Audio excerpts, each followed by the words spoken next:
lights this flame of hope. This is a flame that symbolizes the dark future we have come from and focuses on the bright future ahead of us.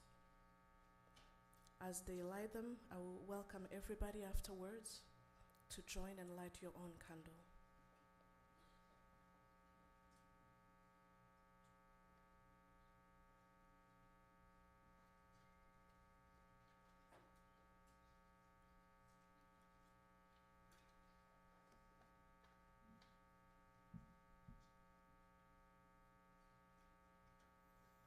We can now all light our candles.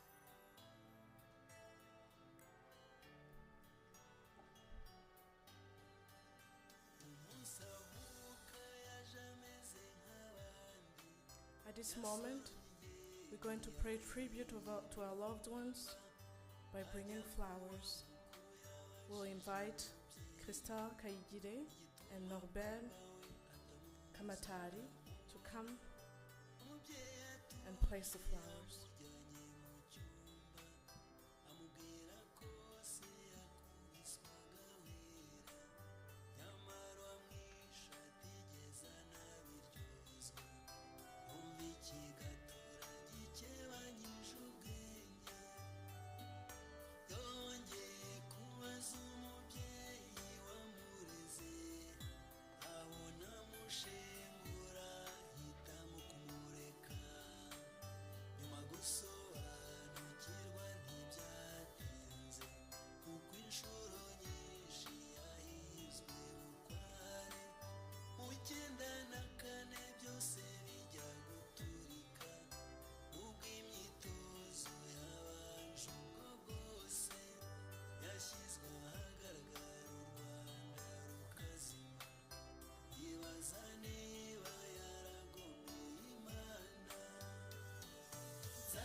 Thank you very much.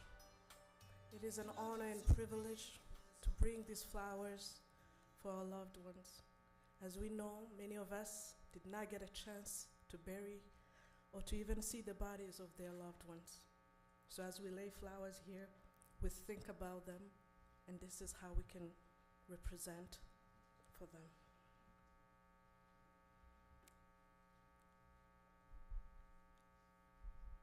Do we all have our candles? Please raise your candle.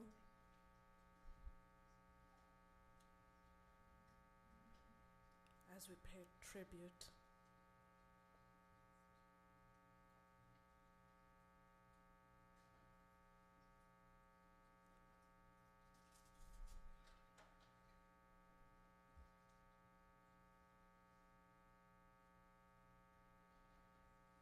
Thank you.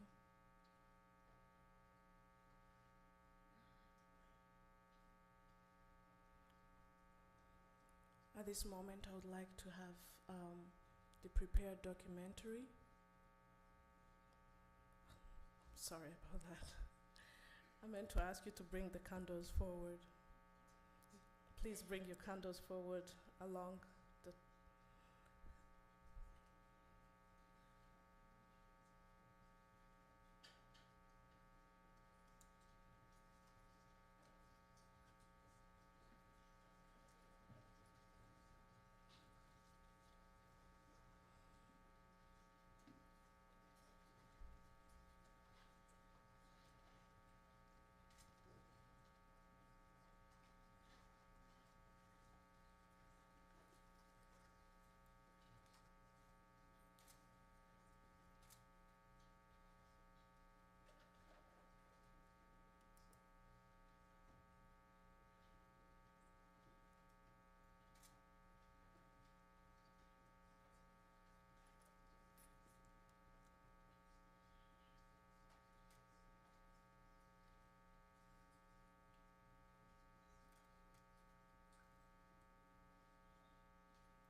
So we light this candle for our loved ones in remembrance. We will have it, the flame, we'll have the flame going for the next 100 days as we remember. It will be ongoing until the end of this period.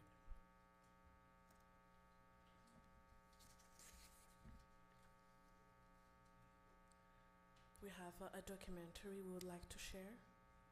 If everything is ready, please go ahead. Zatuma kuntera hamwe maze tumanuke kuko. Muzi yuko ari inyenzi ziri mu gihugu.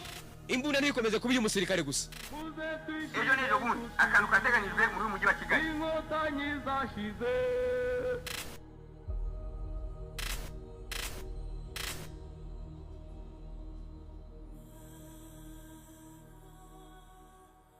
ngira ngo abantu benshi bavuga ngo Jenoside ngo n'umujinya w'abantu ngo bagize kubera indege wasubira inyuma yabona yuko bidafite n'ishingiro kubera yuko hari n'ibindi bintu byinshi byari byarakozwe mbere yayo nk'ibitekerezo bipfobya, ibitekerezo birenganya, bikinagaza. Iriya hanuka ry'indege ntabwo ari impamvu, ni imbarutso. Gusa perezida bapfuye mu bihugu bingahe ku isi barabarika. Ibihugu byapfuyemo abaperezida ni byinshi, ariko ntibigeze haba Jenoside.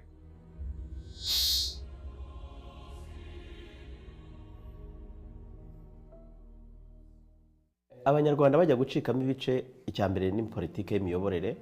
Abakoloni, ababirigi bashakaga gushaka abakozi bo kubakorera akazi bitasabye yuko bashyiramo amafaranga menshi.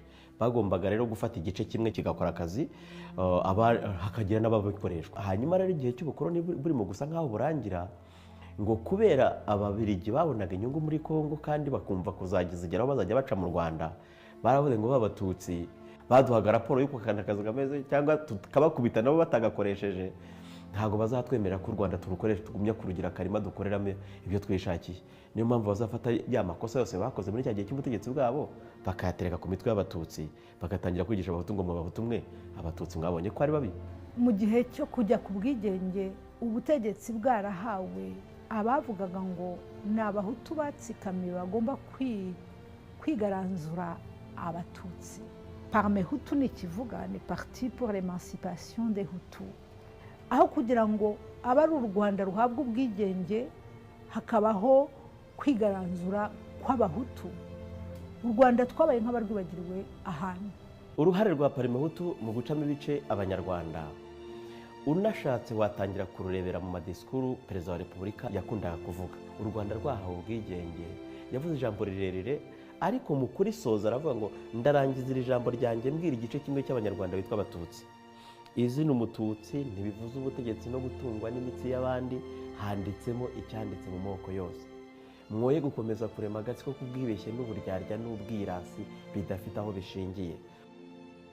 Uyu Perezida Kayibanda yari afite korali yitwaga Abanyuramatwi, yaririmbaga turatsinze gaye turatsinze Kamarama kayitora pariti zose zifuje yahariwe Parme Hutu. Igihugu urumva ari icy'Abanyarwanda bose cyangwa igihugu Rwanda yabonye bene yo Gahutu ganza nta maka.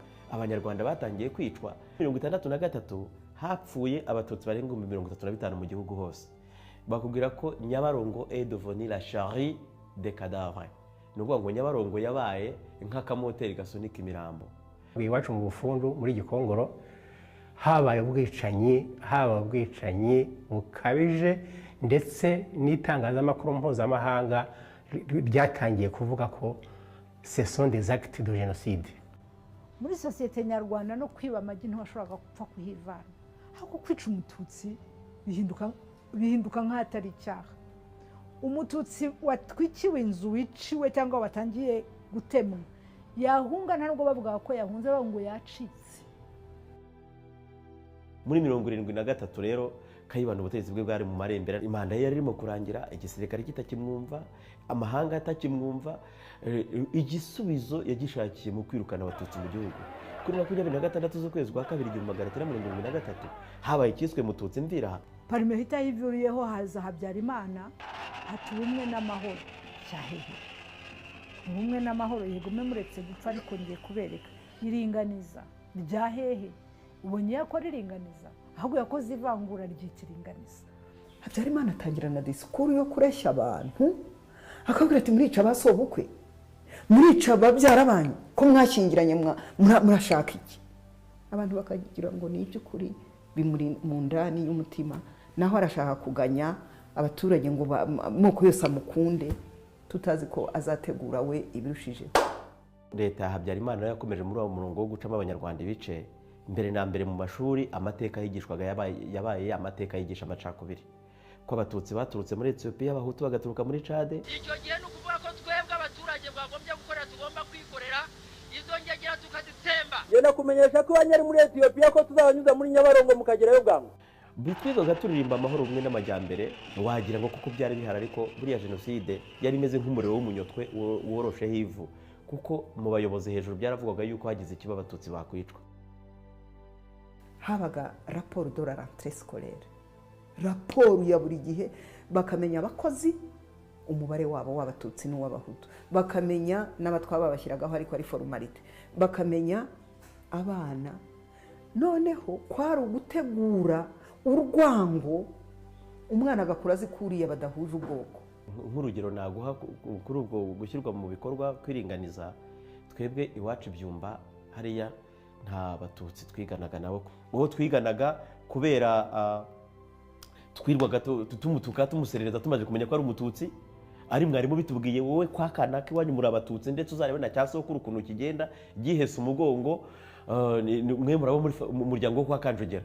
Uwo mwana twahereye icyo gihe tumubuza amahoro, yaza ngo musangire ku gasuru wapfunyitse, cyangwa twari dusanzwe dusangira impamba, dutangira kumuheza agezeho atwibuzemo ishuri arareta arataha.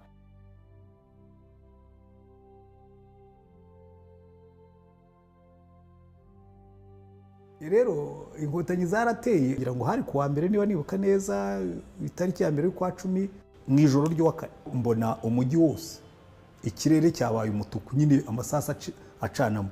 Noneho buracya ku itariki ya 5 batangira kugenda bafata abantu bitaga ngo ni ibyitso by'inyenzi. Inkotanyi zimaze gutera, nk'uko bagombaga gushaka izindi ntwaro, habayeho gushakisha intwaro z'umutwe. Basaba abantu baririmbaga n'abandi bose barahamagaza bati buri munyarwanda nahimbe indirimbo yo gufasha igihugu guhangana n'umwanzi.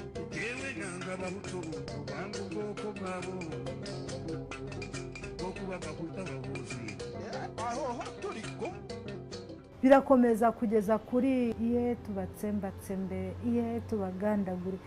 Kumva indirimbo yo kwica ngo tubatsembatsembe ikwira ikava Ibyumba ikajya Icyangugu, ikava Icyangugu igataha Ikibungo, ikava Ikibungo igataha Igisenyi. Ibyabwo bifite icyo bivuze.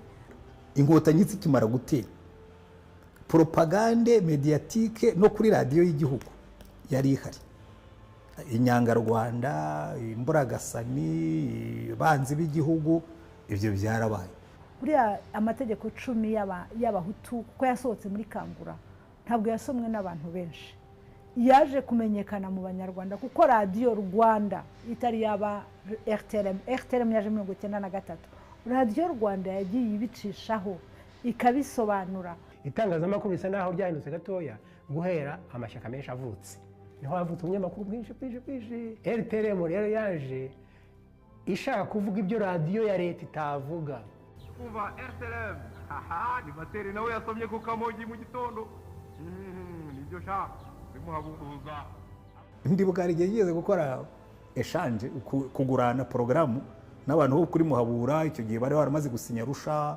Uwitwa Kantano cyangwa ni Noheli yashyizeho indirimbo ivuga ngo turaje tuje tujye iwacu,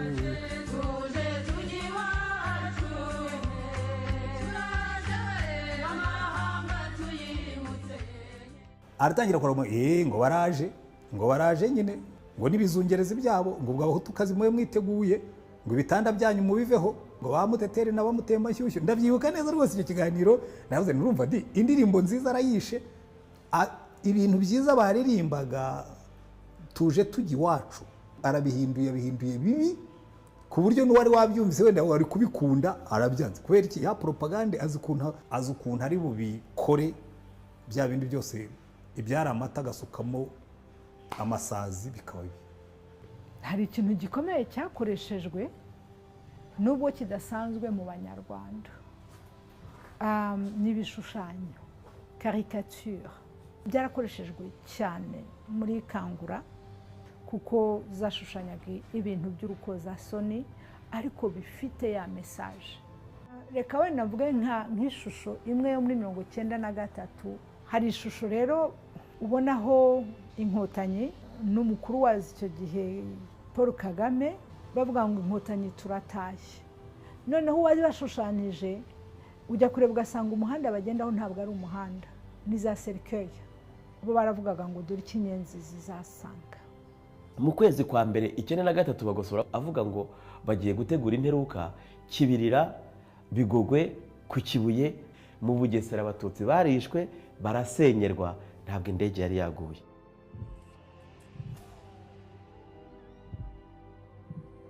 Umunsi wo kwa gatanu rero niwo munsi mubi twagize mu yindi yose, kuko haje imbunda zidasanzwe, haza abantu badasanzwe, bari bafite imbwa, bafite umuriro, bafite n'ingoma.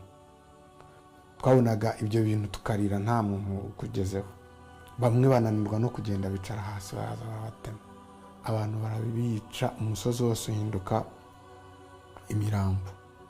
Imigezi yose yahindutse amaraso. Baratemye icyo gihe umuntu wese warokotse uwo munsi yarokotse azi yuko ari we wenyine warokotse. Baraza bati pawa, Hutu pawa, Mututsi wize Girisoni, uwacuruje yazane, umutindi yahure pawa, ibikombe by'imisozi biti pawa, ziga ukagira ngo niyo munsi y'imperuka batubwiye. Akaradiyo ko gutwi n'umupanga mukundi kuboko, akaradiyo hano ni ku ntera yawe neza, akaradiyo ko gutwi yumva yaritereyemo ukuboko ujye gufasha umupanga. Twasohotse mu kiliziya batera indirimbo ivuga ngo twaremewe kuzajya mu ijuru. Mama yarayiririmbye kandi yari umuporoso, nawe yasubiragamo. Abantu barasohoka, noneho bamaze gushira mu kiliziya abantu bose babandagaza aho mu mbuga. Hanyuma hakurikiraho ikintu cyo kuvuga ngo abagore mwicaraha, abagabo ikintu cyitwa umuhungu, umugabo umuhungu, umwana w'uruhinja w'umuhungu babashyira ukwabo, nibo batangiriyeho kwica. Papa bamwica bamuciyemo kabiri, bakavuga ngo reka bareba ko atava amaraso ava amata, kuko bari bazi ku rugo rwacu bari amata. Bamuciyemo kabiri bamujugunya muri uriya mugezi wa Nyabarongo. Bari bafite ubugome utashobora kumva, bari bafite ubugome ku buryo ntago kwica byari bibahagije, bongeragaho ikintu cyo kubabaza umuntu kugira ngo apfe nabi. Buriya jenoside ifite ukuntu iteye, navuga ngo nabi, no kuyihakana bikaza muri uwo murongo. Buriya harimo impamvu ebyiri zibitera. Imwe niyo ngiye kwigira intungane, kwigira innocent, kwigira inzirakarengane, ariko harimo n'indi yo kuvuga ngo n'umwana wanjye uzakura atazavuga ko nari umugome, ko nari mubi. Ntabwo wategura ikintu ngo gikore bagikora ureba ngo nurangiza uvuge ngo nticyabaye. Barabizi.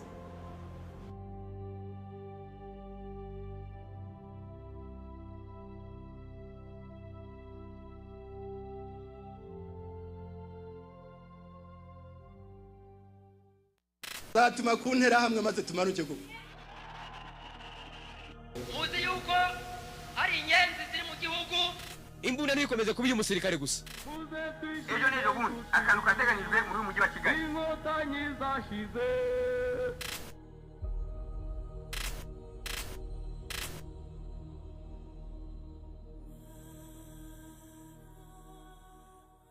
Ngira ngo abantu benshi bavuga ngo jenoside ngo ni umujinya w'abantu ngo bagize kubera indege. Wasubira inyuma yabona yuko bidafite n'ishingiro, kubera yuko hari n'ibindi bintu byinshi byari byarakozwe mbere yayo.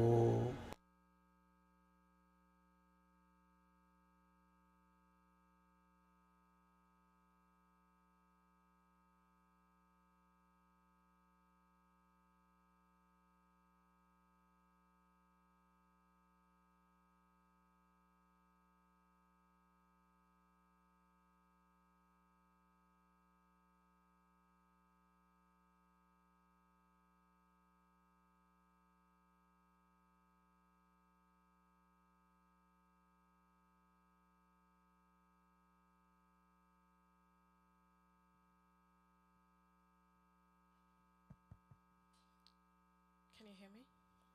Okay. Please be comforted. Looking at these images, hearing these songs again, the colors,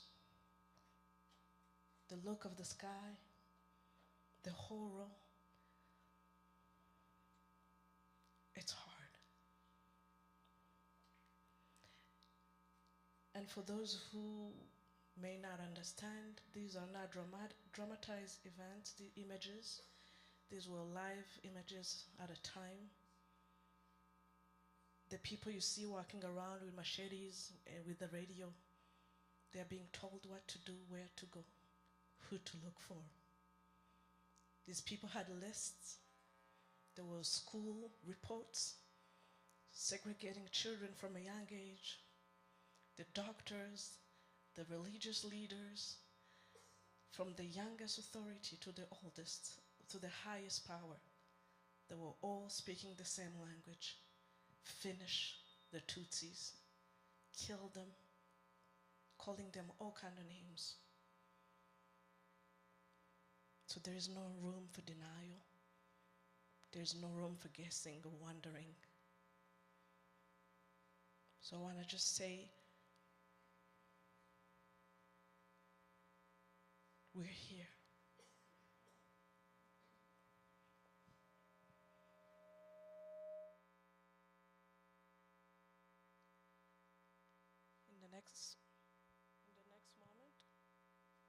In the next moment, we have some testimonies to share.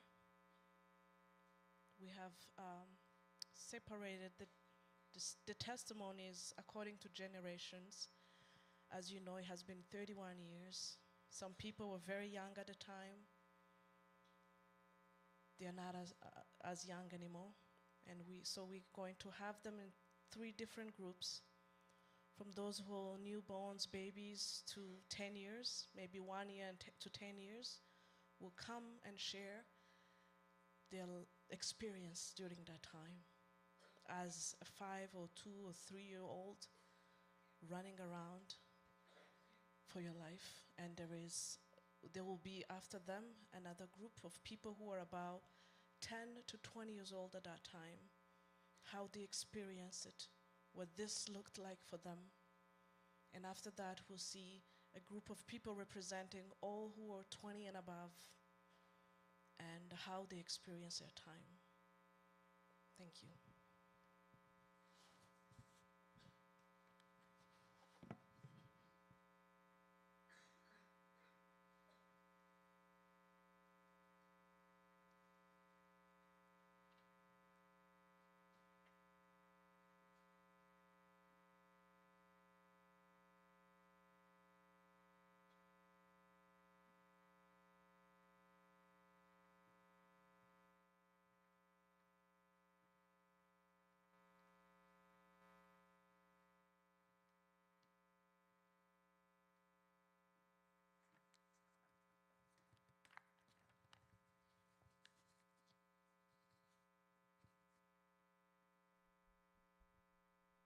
murakoze.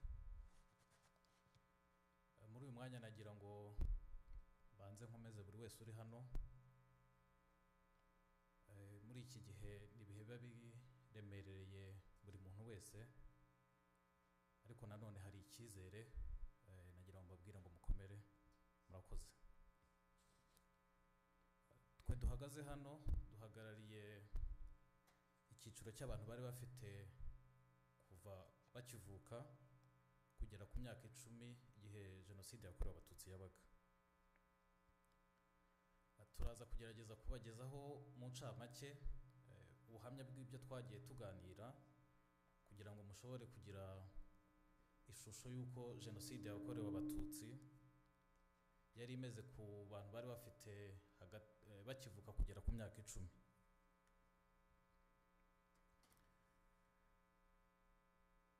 Jenoside itangira uko turi hano twari ahantu hatandukanye, ariko experience twagize zirasa. Ikintu cya mbere twahurijeho nuko nibwo bwa mbere twabashije kubona ababyeyi bacu n'abantu bakuru bafite ubwoba ku kigero tutakwiyumvisha. Nibwo twaje kubona ko ibintu byahindutse, ukamenya ko amazi atakiri yayandi.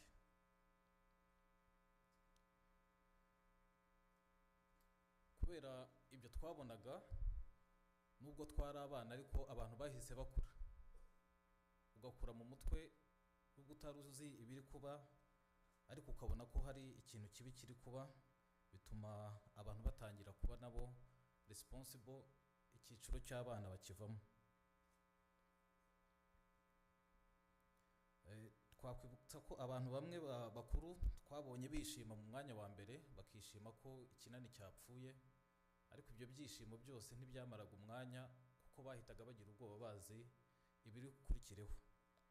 Ariko kuko twari tukiri batoya, ibyo ntitwabashaga kubimenya, ariko ugashobora gusoma ikirere nubwo tutari tuzi ikiza gukurikiraho. Ku munsi w'itariki ya 7 twatangiye kumva amasasu n'amagrenade muri quartier dutuyemo, ukibaza ko biri kubera aho mu gace k'iwanyu gusa, ariko nimuza kujya mu bindi bice muri buze kuhabonera amahoro. Ababyeyi batangiye kudusaba kwambara imyenda myinshi, bakatujyana kuduhisha mu baturanyi n'ahantu hatandukanye, kugira ngo barebe ko hari umwana n'umwe warokoka mu muryango. Ikindi twabonye nuko nkuko nabivuze, twari mu cyiciro kuva ku muntu ukivuka kugera mu myaka 10. Abenshi bamwe ntibari bazi n'ibiri kuba, bakabona gusa ibintu bihita, batangira kubona abantu bava mu rugo bajya mu yindi miryango, bakishima bakagira ngo ni ukujya gusura bisanzwe ko abantu bajyaga muri vacances, ariko wageraho naho ugasanga ibintu byahindutse, abantu baho bafite ubwoba, ugahita umenya ko ibintu bidasanzwe ahantu hose. Aho ababyeyi bagiye kuduhisha, naho abantu bagiye bahura n'ibitandukanye. Hari aho wageraga bakagufata nabi, ariko kubera ibihe wabonye abantu barimo, ugakura ukihangana. Yewe hari naho iwanyu bakuzaniraga ibyo kurya ariko ntibikugeraho, ariko ugakomeza gushinyiriza kugira ngo urebe ko warokoka. Iminsi yarashize, aho abantu bari bihishe batangira kumenya amakuru, ukagenda wumva ko abiwanyu bashize, ukumva ni wowe usigaye uri wenyine, ukumva isi irakugwiriye iguhagazeho wenyine, ntuzi icyo gukora. Uwo mwanya noneho wahita gukura, ukumva ubaye undi mushya, n'ubuzima burahindutse. Abantu bakomeje kugenda bihishe, uko abantu bavaga hamwe bajya ahandi, nibwo wabonaga abantu batemye, abakomeretse, aho basenye, ukibaza igihe umunsi wawe uzagera, ugakomeza kuwutegereza, wumva ariko nawe nta cyizere ufite cyo kuzabaho. Abantu bakomeje muri ubwo buzima bwo kwihisha, abantu bagenda barwara indwara zitandukanye, nta buvuzi buhari, ariko n'Imana ntiyatereranaga abantu, wararwaraga n'indwara ikageraho ukijyana, ubuzima bugakomeza. Hari abantu bagize amahirwe, bahishwa n'abantu batahigwaga mu gihe cya Jenoside, bakomeza kwihisha, Jenoside ikageraho, inkotanyi zikageraho bari bari, ariko kuko batari bafite ubwenge bwo kumenya neza ibyabaga, ukaza kujyana n'abo bantu baguhisha. Hari aho wageraga ugahura n'abantu wari uzi kera, ukajya kubasuhuza, abaguhisha bakakubuza, atutatuteza ibibazo, noneho ahubwo bakamenya ko twagusigaranye, natwe ukadushyira mu bibazo, bikaba byatuviramo nuko twakwicwa.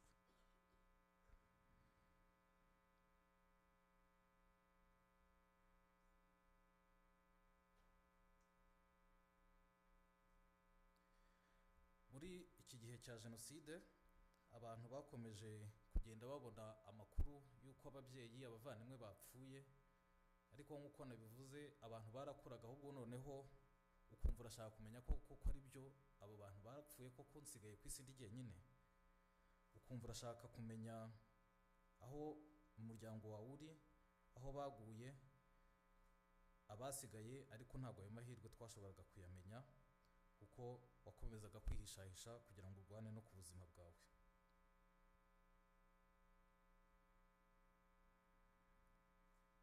batuye mu bice bya Butare bagize Imana barambuka barahunga bajya i Burundi, ko muri icyo gice ho Jenoside yatangiye no yatinze gutangira.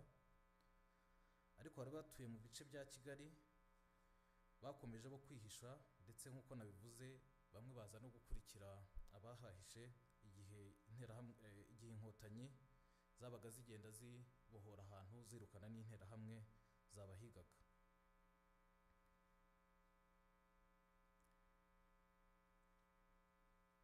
Ntibyari byoroshye kumva kuri wenyine ku isi, cyangwa ntubuzi nimba hari umuntu wo mu muryango wawe wasigaye, ariko abantu bakomezaga kubaho bakaba muri iyo nzira y'umusaraba, bakihangana kugira ngo ubuzima bukomeze. Iyo nzira y'umusaraba yaje kurangira nyuma y'aho inkotanyi zihagarikiye Jenoside. Bamwe basanga ababyeyi n'imiryango yabo yarashize, abari barahunze baragaruka, bamwe bagasanga nabo imiryango yabo yarashize ya kure, uretse abo babashije guhungana, ariko nabwo ubuzima bugakomeza. Abarokotse bagize amahirwe, wasanga ababyeyi bararokotse cyangwa abavandimwe bakongera guhura mukabana muri benshi. Niho n'ingaruka za Jenoside twatangiriye kuzumva, aho wabonaga bamwe bahahamuka kubera ibyo babonye, kumva ugize agahinda utazi n'uburyo bwo kubafasha cyangwa ngo umenye icyo wakora muri icyo gihe. Jenoside irangiye, abagize amahirwe babonye ko bajya gushyingura imiryango, noneho ukamenya ko abantu wumvaga bashobora kuba bakiriho bagiye, ariko hari n'abataragize amahirwe yo kubona uko bashyingura imiryango yabo, kuko batabashije kumenya aho baguye, n'ubu bamwe bakaba bagitegereje. Nyuma ya Jenoside abenshi bo mu rungano rwacu bahise bajya mu mashuri, bamwe bajya muri segonderi,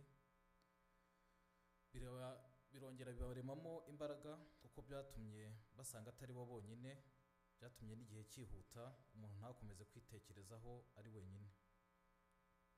Wageraga ku ishuri ugasanga abo muhuje amateka, bikagutera imbaraga, ndetse nk'uko nabivuze ko abantu bahise bakora imburagihe, ugatangira no kwishakamo ibisubizo. Hari mugenzi umwe wacu niwe wavuze ati, nahise ntangira kwiga Igiswahili kugira ngo ndebe ko nibura hari icyo nazimarira niyo hataba ari mu Rwanda no hanze yaho.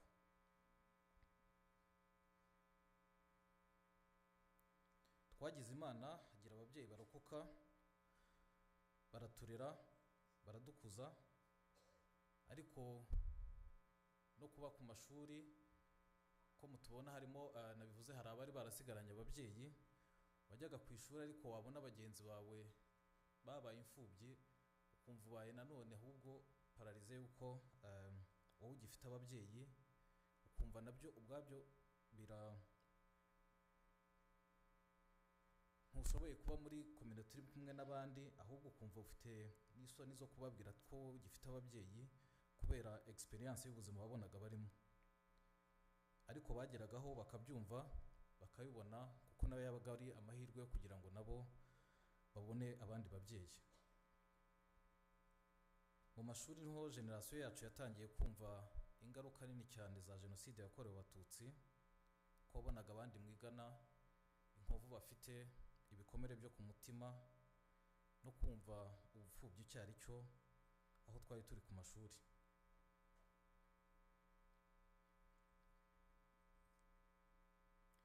Abenshi bo mu kigero cyacu bagize amahirwe, ubuzima burakomeza, bariga bararangiza, batangira noneho ubuzima bushya bwo kuva mu bwigunge. Imyaka irihuta, dutangira kwiyubaka nk'abandi bose, ariko inzira y'umusaraba ya Jenoside abantu banyuzemo ikomeza kugendana natwe mu buzima bwa buri munsi.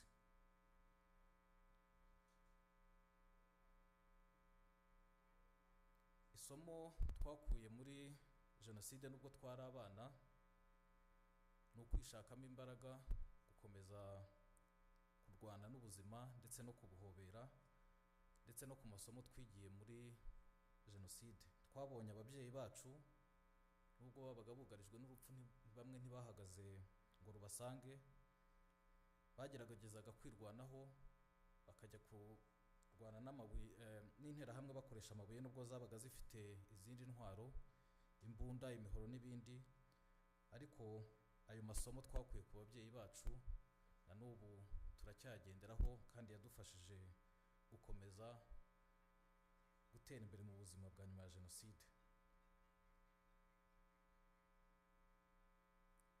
Ubuzima bwarakomeje, tubaho, turongera duhurira no muri Canada, ahangaha dukomeza guhobera ubuzima, dukomeza kandi kwiyubaka no gushakamo icyizere. Bamwe bubaka imiryango, ubu bakaba nabo barabyaye, abifuzaga ko bazima bakaba batarabigezeho. Muri uyu mwanya nagira ngo nshimire nanone bagenzi banjye turi kumwe, gerageje gukora mu ncamake kugira ngo dukoreshe uwo mwanya neza, ariko tubabwire muri muri experience y'abantu bari bakivuka kugera ku myaka 10 mu gihe cya Jenoside yakorewe Abatutsi.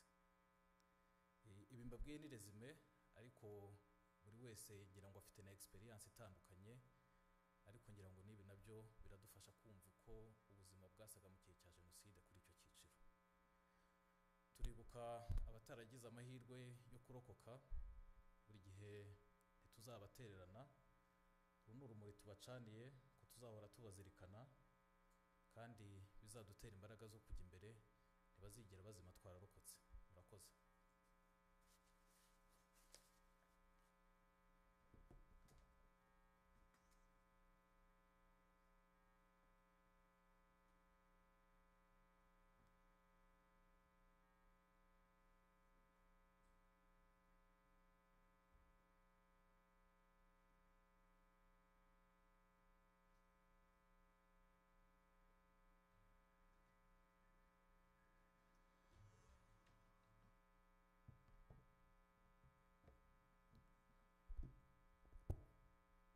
I'll give a brief summary of what they talked about. As I mentioned earlier, this group was representing the children who was between 1 to 10 years old. As you can imagine, there was not much understanding.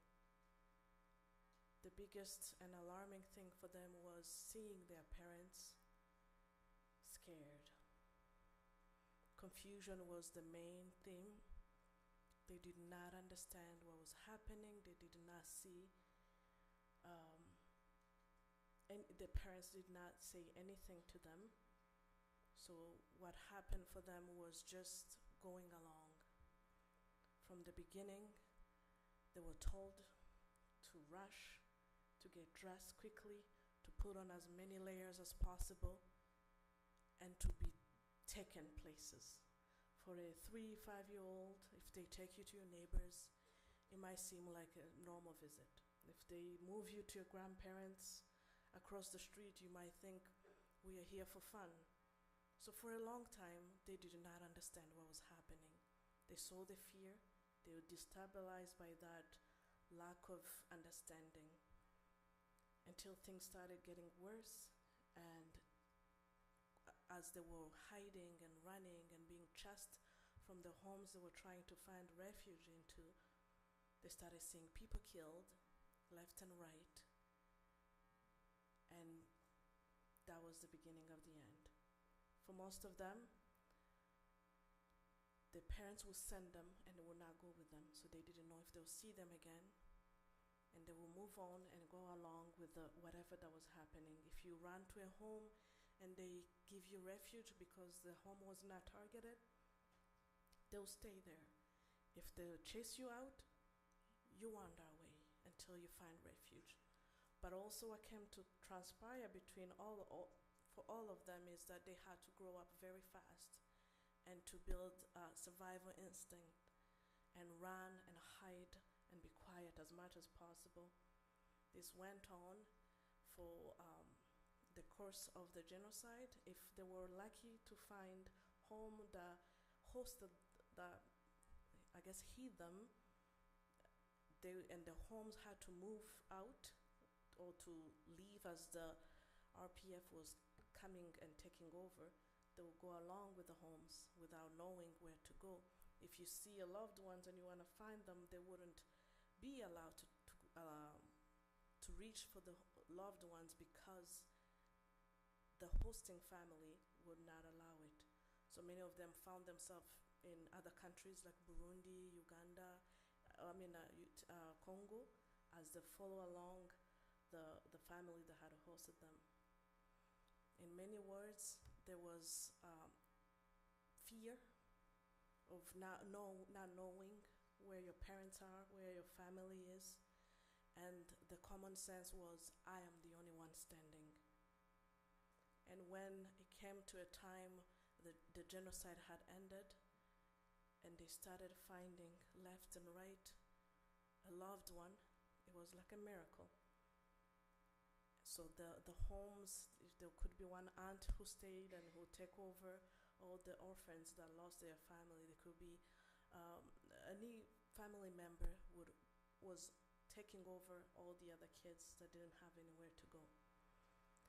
It came a time to go to school because, as you understand, they were very young. School was a good distraction, was a welcome distraction. They started making friends and thinking about something else. They started trying to build themselves up. It was hard, especially in high school, when you see other children, you see other orphans. Maybe you were lucky to have your parents not being killed, and you feel the burden of your neighbor or your friend who did not have their parents, and there was shame that came upon with that, not a fault of your own, because you were lucky to have your parents and they didn't. So navigating that, or seeing your cousins and your schoolmates going through traumatic events as they remember what happened to them, there was a sense of guilt that was built up in them. But life to move on, they won't finish school and build their homes and try to do as they were seeing their parents, the courage they saw them fighting back against the Interahamwe, and learn from what they have known and build themselves up. And here we are today. Thank you. And we have another group coming up.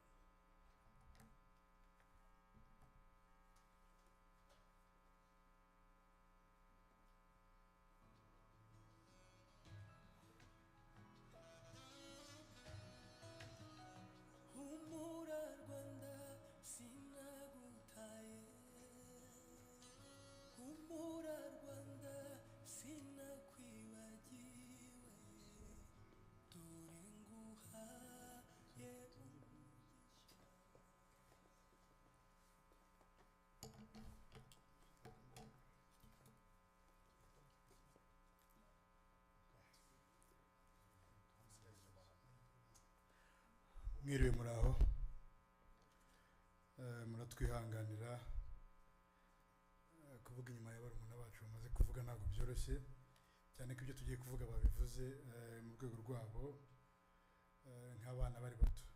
Twebwe duhagaze ahangaha rero duhagarariye abavandimwe bacu, bamwe mu babyeyi bacu bari bafite imyaka nk'iyo twari dufite igihe cya kera. Duhagarariye ikigero cy'abantu bari bafite kujya ku myaka 10 kugeza ku myaka 20. Jye urimo uvuga nari mfite imyaka 12, ndi kumwe na mugenzi wanjye turi kumwe Janvier Habimana. Icyo gihe cya Jenoside nawe yari afite imyaka 13. Hari Christelle yari afite imyaka 12 icyo gihe. Arlette yari wari muto muri twe, afite imyaka 11. Godet yari afite imyaka 16. Sabine 17, na Norbert Kamatari wari afite imyaka 18 mu gihe cya Jenoside. Nubwo ari twe duhagaze ahanga, hari benshi muri mwebwe bari bafite imyaka nk'iyacu. Turi mu bantu rero babonye ibihe bibi bikomeye, kubera ko twari dufite ikibazo cyo kuba turimo tuva mu bwana, dutangiye gukura, utangiye kumenya ikibi n'icyiza, utangiye kumenya amahitamo no kumenya ibibera mu gihugu twarimo. ntabwo byoroshye guhagarara aha ngaha kugira ngo tubabwire ibyo twabonye cyangwa ibyo twabonye, ariko turaza kugerageza kunyura mu ncamake nk'uko bababwiye ababanje. Ibyo tugiye kuvuga turaza kuba nk'abasoma, ntabwo ari ubuhamya bwacu personnel, ni ubuhamya bw'abo bana bari bafite iyo myaka nk'iyacu mu gihe cya Jenoside yakorewe Abatutsi. Ntabwo byoroshye kuvuga ku itariki ya 7 Mata ariyo turiho uyu munsi, kuko ni umunsi nubwo ntavuga ko ari watangiriyeho Jenoside, ariko ni wabayeho imbarutso yo gushyira umusozo ku ntangiriro yabaye mu myaka yabanje, nk'uko Obien amaze kwivuga ahangaha. Jenoside yateguwe kera, irageragezwa mu buryo butandukanye, ariko mu mwaka w'1994 ku itariki ya 7 Mata intangiriro y'umusozo iratangira. Biragoye rero kuvuga kuri iyo tariki nyuma y'imyaka 31, kuko twebwe nk'abantu bari bakuri byabaye turabyibuka nk'aho byabaye ejo. Ibikomere dufite biracyavirirana amaraso, haba ari iby'umubiri n'iby'umutima.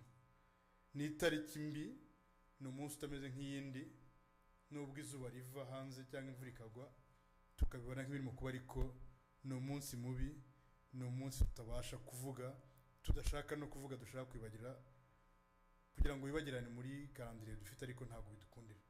N'amateka yacu tugomba kuyabaho kugira ngo baba barumuna bacu babanje ahangaha, bakuru bacu bari buze cyangwa n'abandi bazaza, twibukiranye twese ubuzima twabayemo kugira ngo bitazibagirana, n'abashaka kuyagoreka tubaburanye cyangwa tubabwira ibitandukanye. Nk'uko nari mbivuze, abantu twari tugeze mu myaka y'ubugimbi cyangwa teenagers nk'uko babivuga. Ku itariki ya 7 Mata twari mu kiruhuko cya Pasika, benshi twitegura gusubira ku mashuri. Muzi ko benshi abantu twabaga mu Rwanda cyangwa tuvuka mu Rwanda, twabaga dufite bene wacu batandukanye. Benshi ntitwari iwacu mu ngo, twari mu miryango itandukanye. Twaragiye gusura ba nyogokuru, ba sogokuru, ba marume, ba masenge. Abagize amahirwe muri twebwe Jenoside yabaye tutari iwacu mu ngo, kuko aho twari turi ntago bari batuzi cyane. Twagize amahirwe yo kuba nyokorume yagutwara kuguhisha cyangwa nyogosenge yagutwara kuguhisha mu baturanyi be b'Abahutu, babyemera bakaguhisha, batabyemera haba guhunga, ukaba waguhisha ahantu batakuzi, ukaba wanabeshya ukabasha kubirokoka.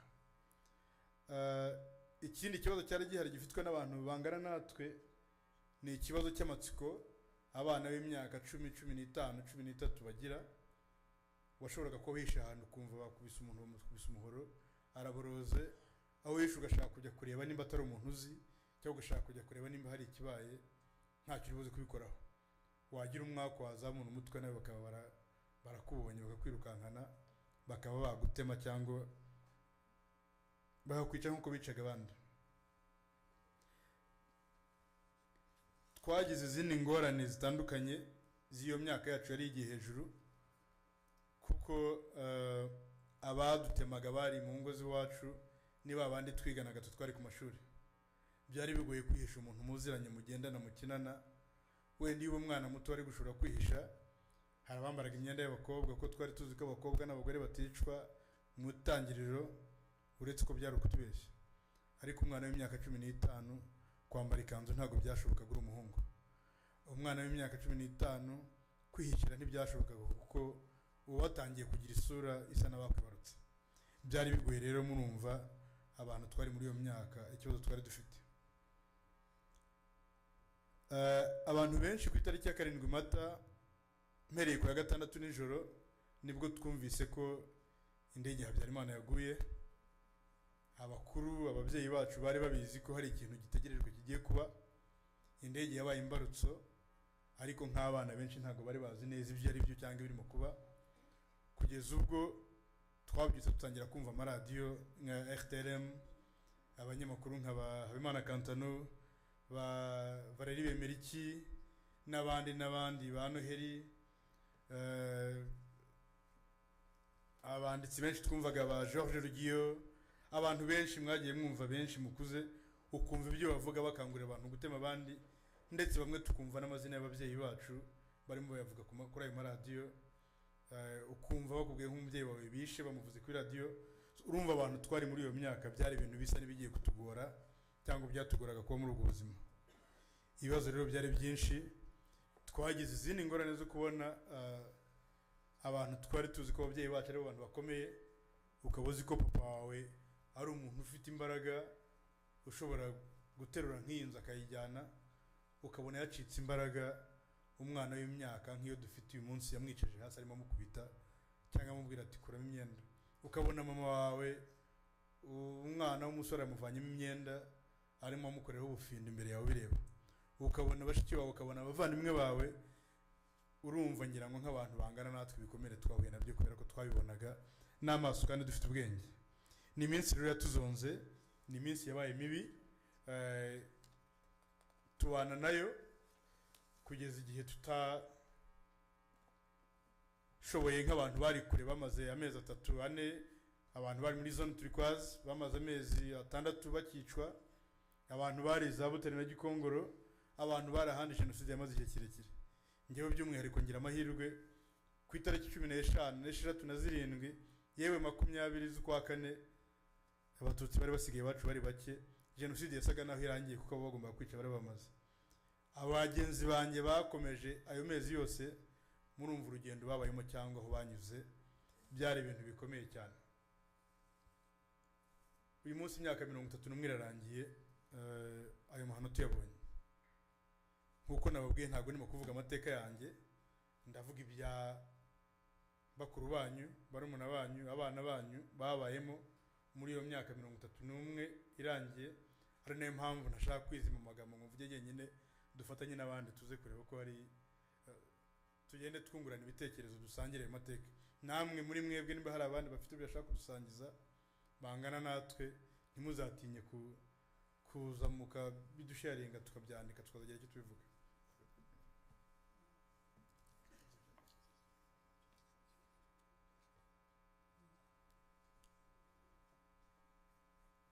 Mwiriwe nanone.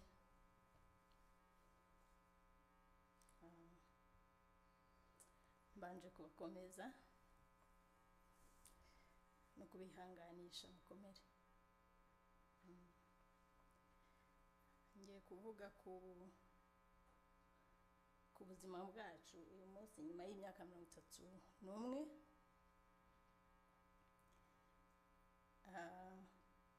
Imyaka imaze kuba myinshi, ariko kubanyuze muri biriya bintu nta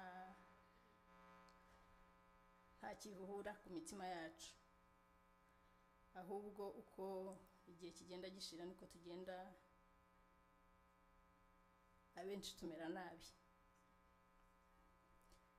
Akaba ari nayo mpamvu nyuma y'imyaka ingana gutya ntabwo dukeneye kubireba kuri calendrier ngo tumenye ko ibi bihe byegereje cyangwa byageze. Turabyumva mu buryo bwinshi, mu mubiri harahinduka, imeri igahinduka, inzozi zigahinduka, akanya kamwe ukaba wasekaga akandi ntumenya aho amarira avuye. Abenshi muri twe bakumva bashaka no kwiyizora, ntibashaka kujya mu bandi.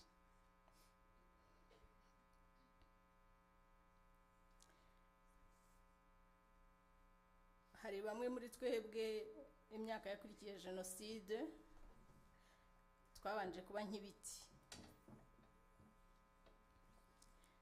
tubanza kumera nk'abatazi ibyabaye, tubanza kumera nk'abadafite amasantima,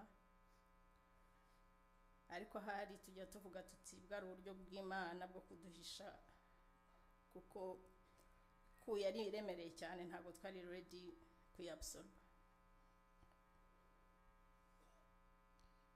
Hari imyaka myinshi yashize, bamwe muri twebwe tutabijyamo, tutajya mu byo kwibuka, tutabiganiraho, tutaririye abacu, turi aho gusa nk'abatagira ubwenge.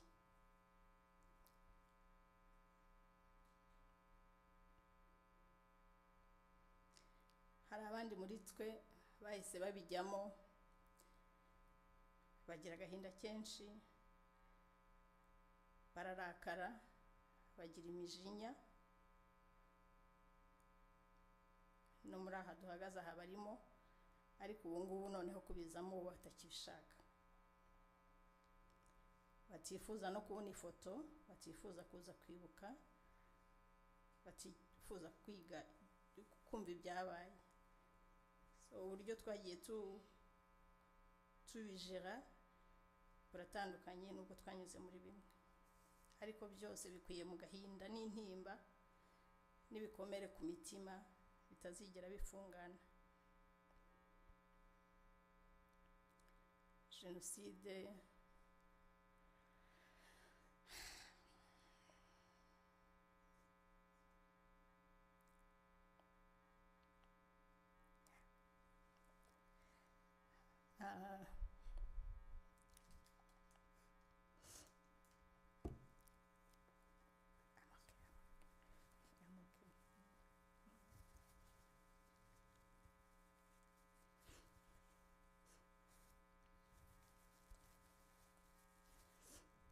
ni ibintu twanyuzemo ariko tujya tuganira tukavuga tuti iyo tuza kuba tutarabaye muri iyo parti ya histoire twari kuba tugiriho ubuntu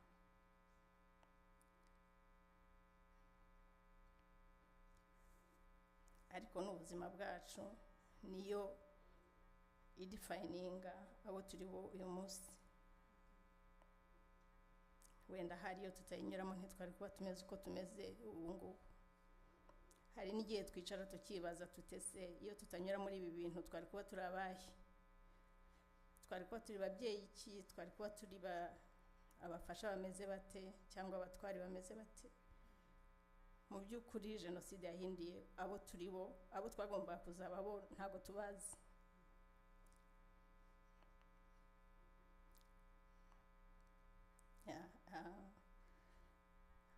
barumuna bacu batubanjije babivuze uko byagenze n'amusona amaze kubivuga n'icuraburindi ryatubayeho ritubaho turi mu myaka y'ubugimbi tutazi exactement birimo kuba ariko tukabona ko ibyacu byarangiye n'ababyeyi bacu bakabitubwira bati akabatutsi kageze ntiriwe njya mu madetaye ya jenoside rero n'ubundi buhamya butandukanye kuri twese kandi bubi abenshi tutarabana ready kubuvuga kuza tukavuga ibisa n'ibiri general biroroshye ariko ibiri personnel ntabwo turahagera jenoside irangira imiryango yatureze ari bake bari barokotse cyangwa se abacu bari bavuye hanze cyangwa bamwe muri twe twabaye muri za ruferina cyabaye igihe gikomeye cyane cy'ubuzima bwacu kuko byabaye expected ko duhita dukomeza ubuzima nk'abana batanyuze muri ibyo bintu nta gihe cyo kuririra abacu twabonye bahise badusubiza mu mashuri kandi abatureraga kuko abenshi ntabwo twarokoye ababyeyi twumvaga kugira ngo icyo tubagomba ari uko twiga tugatsinda kandi tudashoboye kubona umwana umaze kubona ibintu nk'ibyo ukamusaba gusubira mu ishuri utamubajije uko ameze ukamusaba gutsinda ukamusaba gukina ukamusaba guseka nibwo bwabaye ubuzima bwacu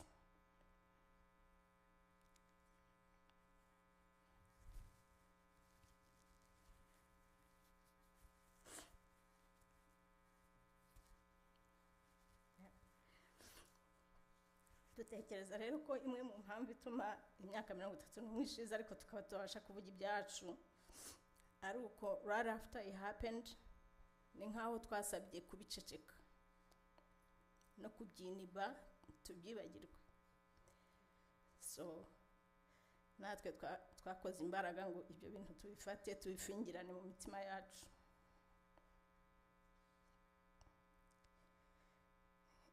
ibihe nk'ibi bigeze rero izo nzugi n'amadirishya byose twafunze, bimwe biraducika bikifungura.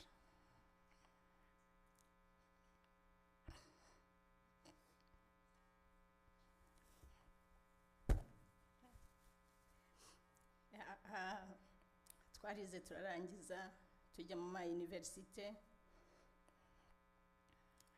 ariko byose birimo guhahamuka kwinshi, turerwa n'abatazi trauma icyari cyo nuko badufasha. Bifeza parti y'ubuzima bwacu birakomeza kugeza uyu munsi. Twageze aho dushyingirwa, abenshi muri twe umunsi w'ubukwe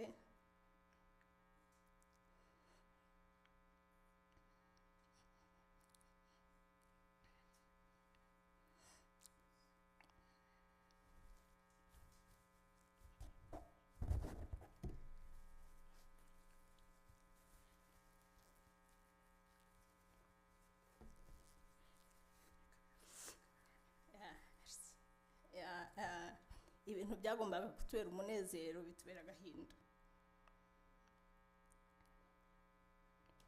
kuko habayeho kujya abantu bareba muri sare ugasanga nta bawe bari.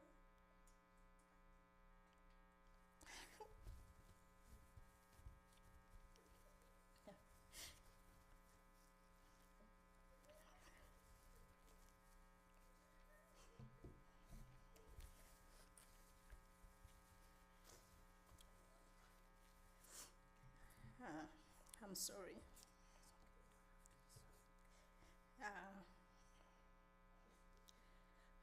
Ugasanga hagombaga kuba hicaye umuryango wawe ntabahari,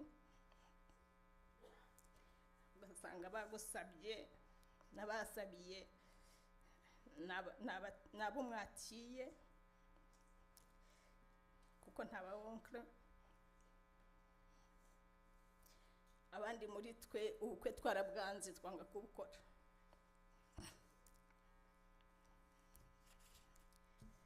kuko twumvaga tudafite imbaraga zo guhura n'ibyo bintu. Muri bagenzi banjye turi kumwe hano hari uwatubwiye ati njye ku munsi wanjye w'ubukwe narariraga gusa kandi ndi umugabo.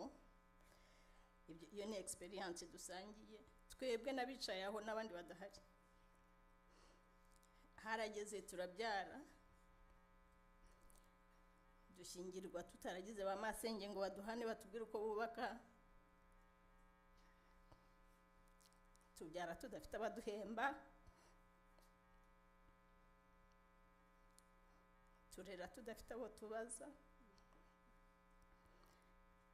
Hari umwe muri twe wabyaye umwana we wa mbere, inzara iramwica buri wahamagara ari inaha ngo ashaka guhamagara 911.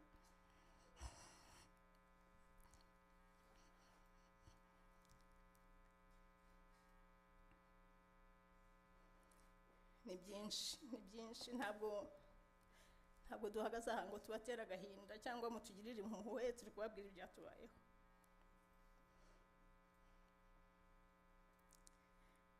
Reka ndekeraho, ni byinshi, reka turekeraho. Ariko turashima Imana ko turiho, turashima Imana ko twarokotse, gukomeza kubaho tukabiharanira nubwo bitugoye. Niyo vengeance twagira ku byatubayeho, niyo vengeance twagira ku batwiciye, ko bari bazi ko nta n'umwe uzarokoka. Turahari, twarashibutse. Hari indirimbo ivuga ngo abo twabyaye ni amashami y'umugisha yeze ku biti by'imiruho, ariko ayo mashami aratwubatse. Twakoze imiryango, twishatsemo imiryango, uko turahangaha tubana nk'abavukana. Hari n'igihe utekereza ko abo bagenzi bawe wamenye niyo urokora bawe batari kukubanira kurenza aho ngaho. So muri byose nubwo tubabaye turashima Imana, tugashima namwe mwese n'abatarabibayemo surtout baza ko tuba hafi. Ntago mujya mutambuka tutababonye, mukomeze mutuye hafi, turabakeneye kandi imana ijye baduhera umugisha dukomere abacu ntibazazima twararokotse dufatane mu mugongo twisungane kuko turekuranye twagwa murakoze murakoze gode nyuma y'ibi byose niyo mpamvu tugira ngo ducanire urumuri bariya abana banganaga natwe batuvuyemo ariko dusoza mu cyiciro cyacu nagira ngo nongere mbibutse ntabwo dushima mwebwe kubera ko mwaje aha ngaha gusa turasabira n'umugisha ariko kandi tukavuga tuti reka ubutaha twe kuzaza turi na 240 turi hano abantu ibihumbi bingahe biri muri Edmonton twese tuzaza kandi tuvuge ngo slogan ya Genocide Never Again ya UN n'abandi bose ye kuzahoraho kuko tuzi ko iwacu abaturanyi bacu Jenoside yakorewe Abatutsi itarangiye ahubwo hari benshi bakihembera bashaka kwigaruka dufatanye twese turwanye abo barimo kutuzana muri izo gahunda hanyuma abanganaga natwe muri aha ngaha mubwire n'abandi badahari ubuhanya bwacu noneho tubwandike tunabuzana ubutaha tuzabe tuvuga ubwo umuntu ku giti cye mwakoze cyane kutwihanganira mwakoze cyane kubana natwe dukomeze twibuke twiyubaka kandi dufatane mu mugongo n'ubutaha kuri gahunda zindi twese tuzabe twaje turi na benshi imana ibahe umugisha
Celine Uwineza, in her book entitled Untamed Beyond Freedom, she wrote, "As a child, the most threatening thing is to be alone or to be with people you don't know, rather than to die. We were to die together and go to heaven. They did inform me that the contract has changed." Celine was in the same age category as our group that just passed on. They were age 10 to 12, and the people who were standing here were ranging from 11, the youngest, and 18, the oldest at a time. In a few words, this is what they said. We were teenagers, and we were in a school break. Most of us were away from home, visiting family out in the country or around. So many of us did not experience genocide at the same time according to where we were. The killings started at different times and ended at different times. But altogether, we experienced similar situation. As we were at an understanding age, we understood the differences in our country, and we were aware of who we were, and we could understand as soon as April 7th, when the radio started announcing to kill them, we understood that something terrible was about to happen. We had lived a sheltered life. Most of our parents would not teach us about the hatred between the Hutu and Tutsi, but they would shelter us from it and ask us to focus on school since it was really our only way out, and the discrimination was very, very high in school.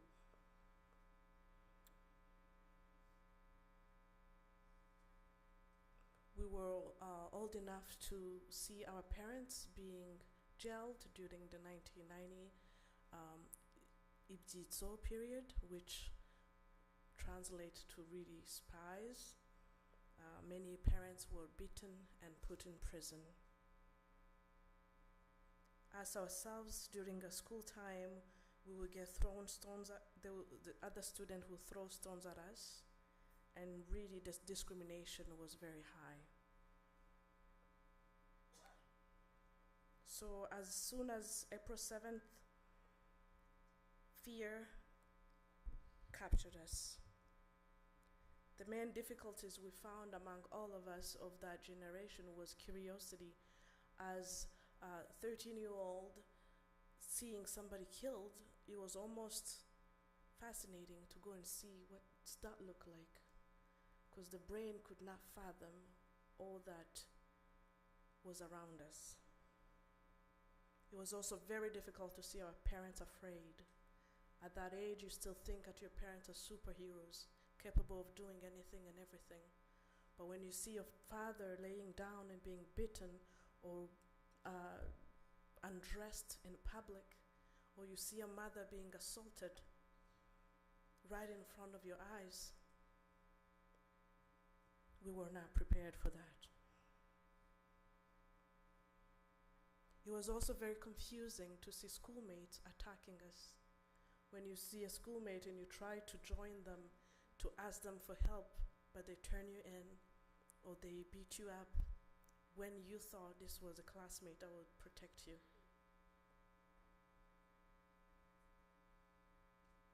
It was very hard to hear the RTLM journalists announcing people by name. Such and such have been killed. This area had been finished. These homes have been burned, and these were our people we knew, we've been around, and we lived with. So terror was all over us, and we fought for our lives. We were scared, and we tried to help our younger siblings and try to save our lives as much as we can. Moving forward, as the genocide came to an end, we found that in our group age, the hardest thing was being told to move on. Unlike the younger group where everything was just in the subconscious, for us it was upfront.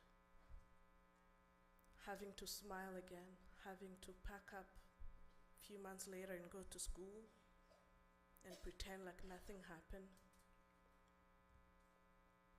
It made us very numb. Most of us were numb for many years, trying our best not to think about it, to talk about it, almost pretending like it hasn't happened. As the year goes by, some of us were captured in anger, and they lived a life of anger. They even refused joining gatherings like this because it was too hard.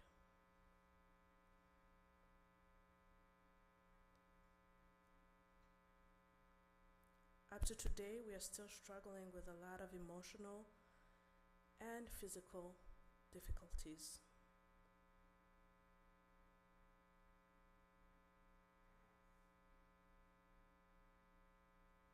We have learned to suppress our emotions in order to move forward and to live a life that is somewhat normal. But we live in deep sadness and anger. Getting married, having children, those were the breaking moments. Coming in a happy moment, or like a marriage where you were expected to be rejoicing, but on your wedding day, you are just in tears because you're desperately looking among the room to find the loved ones. Having children and traditionally having no one to come and support you and stay with you for months like we were taught it will be. Those were very, very triggering moments, and they still are. feeling alone the older we get. As we see our children asking about our history, we feel like we have nothing to offer. But at the same time, family makes you realize that it did not just affect us. Having a family makes you realize that this is not just my burden, it's my children's burden as well.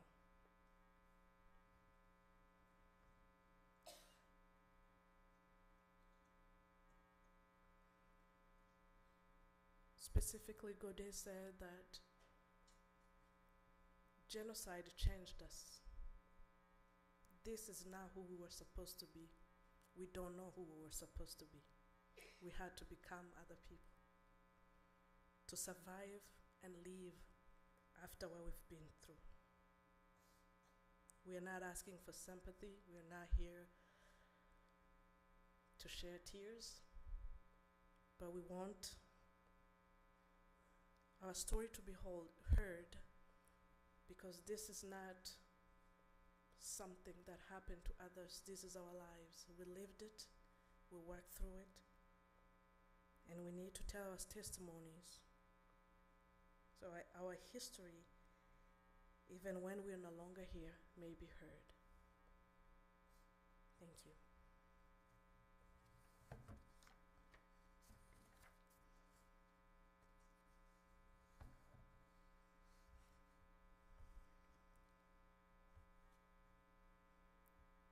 It's just gonna have a moment and welcome people to help us with a song of comfort as we sit in this moment. I would like to call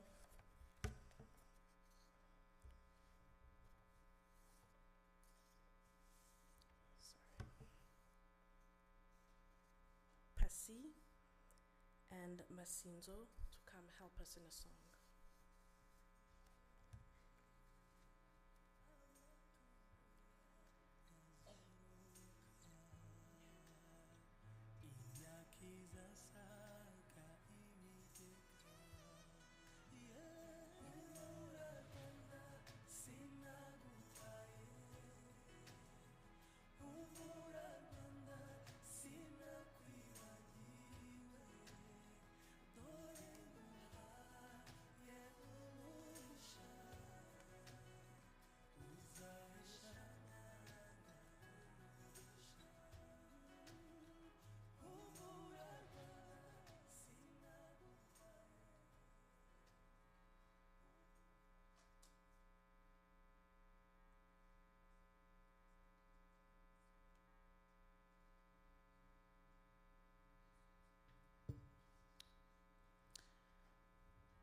dukomeze kwibuka kandi twiyubaka,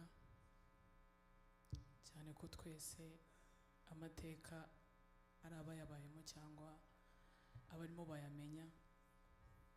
Ni ukuri, ibyabaye ni ukuri, niyo mpamvu tuba turi hano, tuzabivuga tubivuge kuzageza igihe natwe tutazi. Tugiye kuririmba indirimbo yitwa Turabibuka. Munyarwanda nkwibutse se kwibuka, guhora wibuka uko mwana gato ukabibuka, cyangwa se ukabibuka. Nibuka bya bitambambuga nkaniha, urupfu bapfuye ni rubi, ba nyina bazize akarengane, ndacyabibuka sindata igiti. Ntabanga nguhishe mana ndananiwe, umutima wanjye urantegeka, nabuze imbaraga unduhure, ndacyawunamiye sindata igiti. sinkwibutsa kwibuka uhora wibuka uko mwana gato kabibuka cyangwa se ukabibuka abajugunywe mu nzuzi n'impanga ndabibuka n'abajugunywe mu misozi hari n'ababuriwe irengero ndacyabunamiye sindata igiti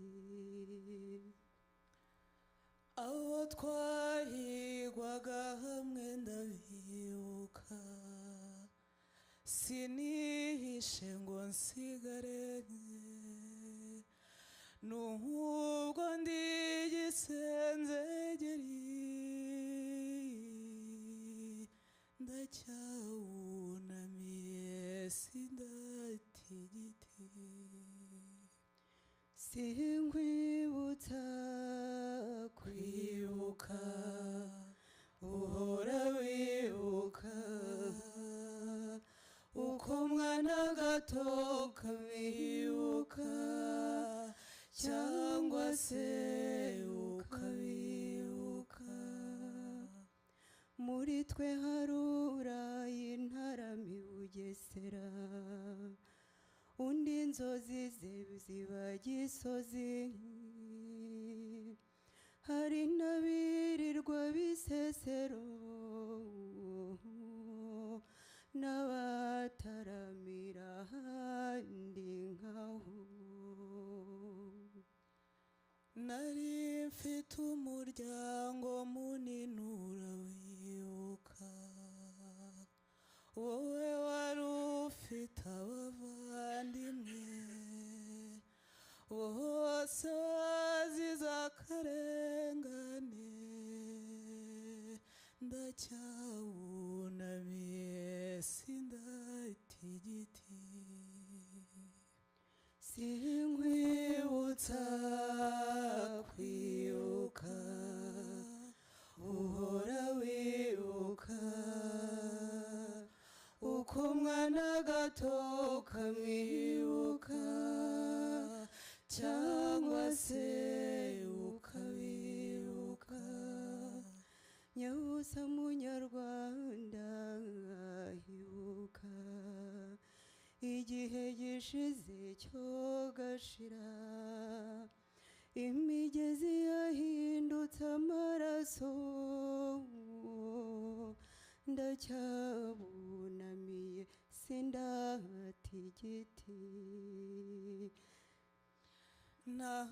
ntawiyungira kunzika kirazira nta n'ubumwe burimo inzigo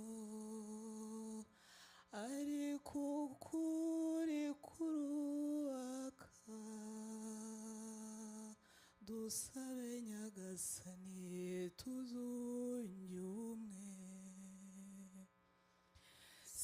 sinkwibutsa kwibuka uhora wibuka uko mwana gato kabibuka cyangwa se ukabibuka cyangwa se ukabibuka cyangwa se ukabibuka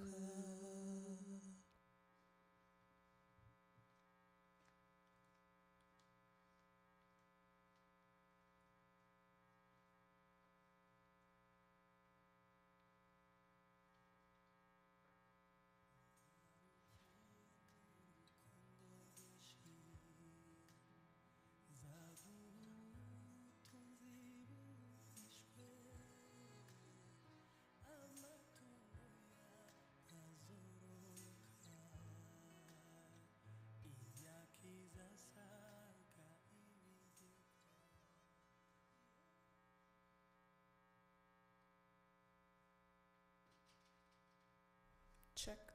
Thank you. Thank you, Pasi and Masinzo. In this moment, for the interest of time, we're just going to take a small break from the testimonies and welcome Honorable David Shepard to share a word with us.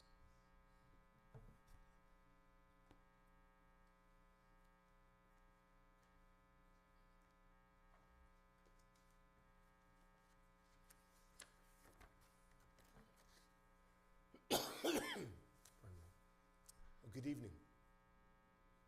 It is my honor to join you here tonight.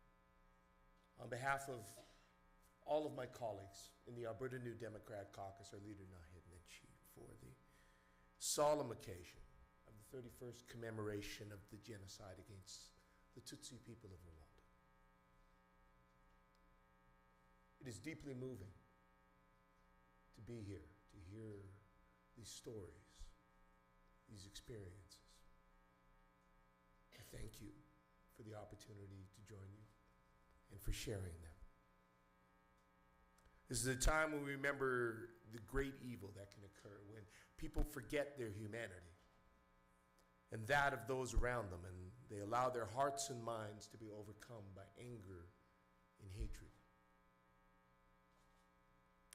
Over the course of 100 days from April to July of 1994, we know that more than 800,000 civilians, primarily Tutsi but also moderate Hutu, were killed during this campaign. And those killings, as we have heard, were brutal. They were intentional and they were systematic. Neighbors turned against neighbors, husbands against their wives. It was a truly dark time when chaos, anarchy, and hatred reigned.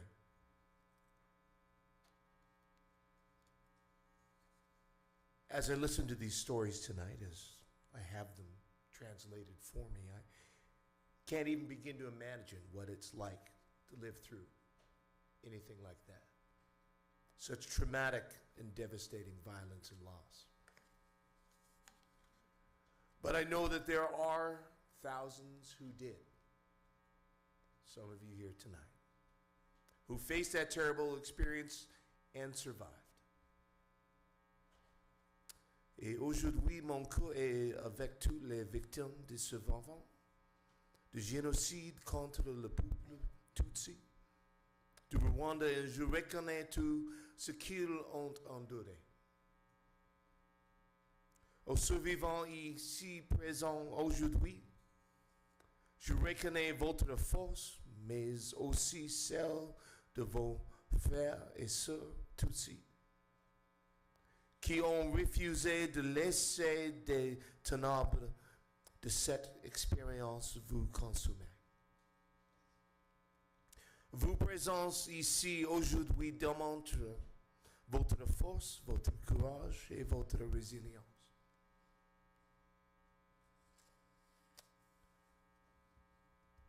I'm proud that our city is home to a strong Rwandan community. Many of you who I know arrived after the genocide. Thousands of men and women who proudly contribute to our communities continue to celebrate your culture, your heritage here, even as you continue to live with and to process the trauma due to loss of family, friends, and loved ones. But I know that you are not defined by it. In the words of the Vietnamese American poet Ocean Vuong, let no one mistake us for the fruit of violence, but that violence, having passed through the fruit, failed to spoil it. That's the legacy of all of you who are here today. You have risen above the violence that was visited upon you, the deep losses imposed on you, the pain and suffering to build your lives, your families, and your community here. And as we gather each year for this commemoration, it is also a celebration of your courage and your strength. It's a reminder of our collective responsibility to speak out and to take action against the kinds of hatred that led to this genocide. Because sadly, we know in 1994 we did not. But we must each today continue to commit today and every day to stand against hatred and discrimination wherever we encounter it, to extinguish those sparks before they can be kindled into new flames. Indeed, at a time when we sadly again see around our world rising voices of hatred and division, we must work even harder to lift up, support, and defend those who are marginalized and stand against those who would target them, whether out of ignorance or pursuit of personal gain. I'm encouraged that there's so many across our communities who are dedicated to that goal and that work, including the many leaders and volunteers with the Memory Keepers Association of Edmonton, both in hosting this annual commemoration and their work year-round. And you have my commitment and that of all of my colleagues in the Alberta NDP caucus that we will work tirelessly to stand with you and build our province as a place where all Albertans can live free from hatred and discrimination and have the opportunity and support that they need to thrive. Réfléchissons en tant que province la façon dont nous pouvons continuer à nous unir pour protéger l'humanité et reconnaître que le génocide et son idéologie n'ont pas leur place dans notre monde. Que le pays aux mille collines continue de prospérer et de trouver la paix. Thank you.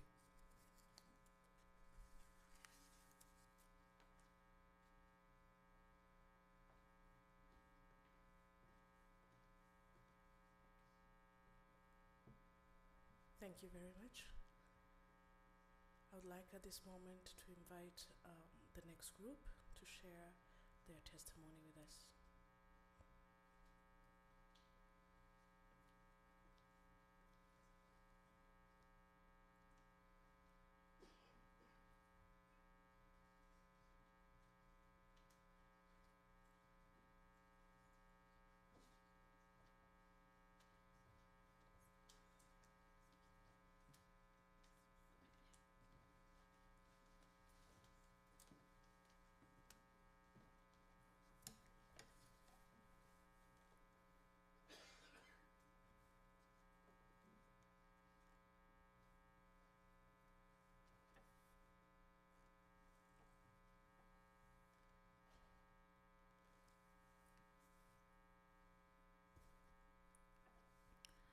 Muraho, amazina yanjye nitwa Marie Chantal Kageruka, nkaba mpagarariye icyiciro cy'abari bafite imyaka 20 kuzamura mu gihe cya Jenoside yakorewe Abatutsi.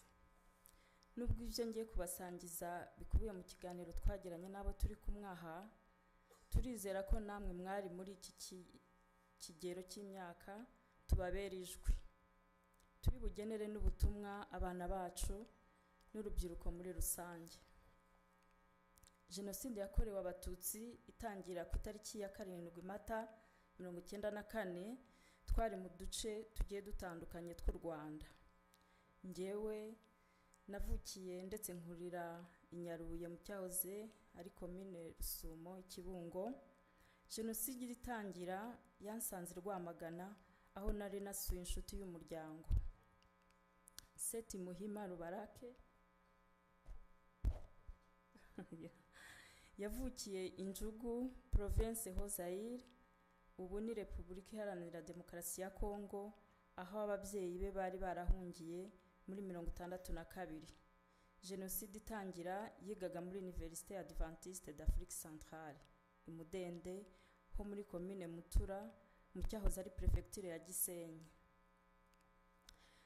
Umugenzi wacu Letitia Kayitesi ntabwo ari hano, ariko we yavukiye Bugande akurira kwa nyirakuru Intarama muri Bugesera, aza gukorera i Kigali. Jenoside itangira yari ku Giporoso muri Remera mu mujyi wa Kigali. Jerome Nigoboka yavukiye Nyaruguru, Commune Runyinya. Jenoside itangira yari Ibyumba muri Commune Mukarange. Hanyuma Papa Gatera yavukiye Gikondo mu mujyi wa Kigali. jenoside itangira yari yarahungiye muri centre culturelle y'abafaransa mu Rwanda, ubundi yari atuye Igikondo, aza guhunga impuzamugambi za CDR zamuteye zikamusenyera tariki ya 22 z'ukwa 2/1994.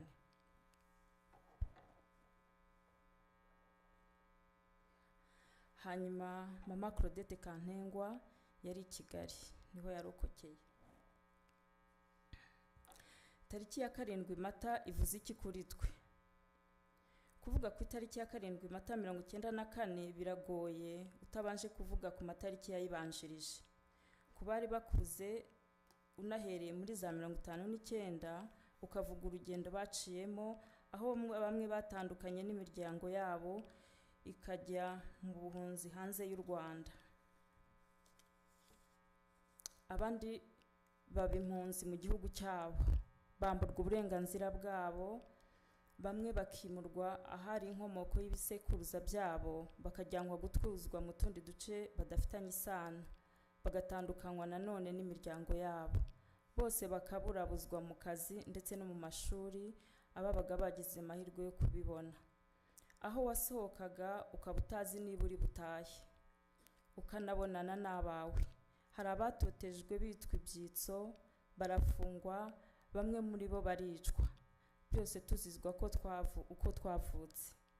Mu ijoro ry'itariki ya 4 Mata 1994, aho tumenye inkuru y'uko uwari umukuru w'igihugu yapfuye, indege iye irashwe, twatashywe n'ubwoba bwinshi, twumva ko biturangiriyeho, nk'uko radiyo ya RTM yabivugaga ak'umututsi noneho karashobotse, ko ntawe ugomba gusigara.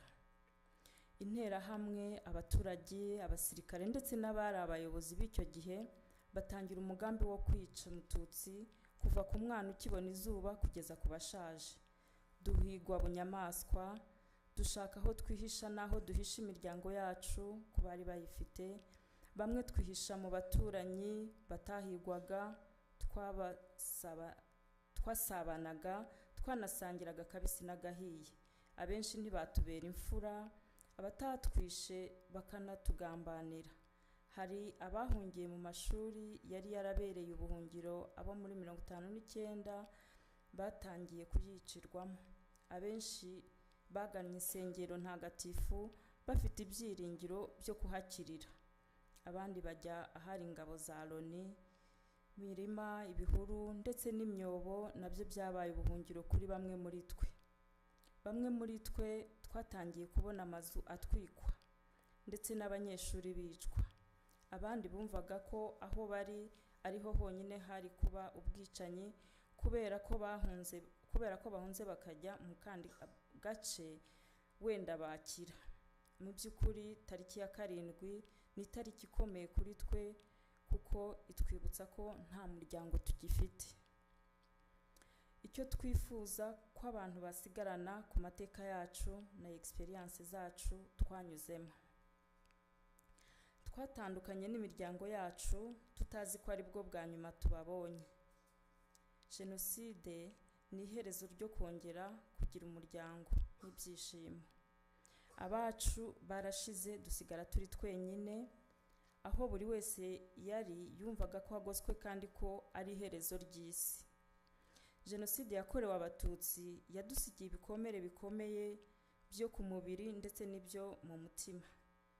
Amashusho y'ibyo twanyuciyemo muri iriya minsi 100 aguma muri twe kandi agenda agaruka. Bamwe biracyabagora kuvuga urugendo rwabo cyangwa kugeraho bari kuvuga ayo mateka. Amateka yatubayeho ni mabi utakwifuriza undi uwo ari we wese. Ibyo twaciyemo ni ubuzima bushaririye utakwifuriza n'umwanzi wawe.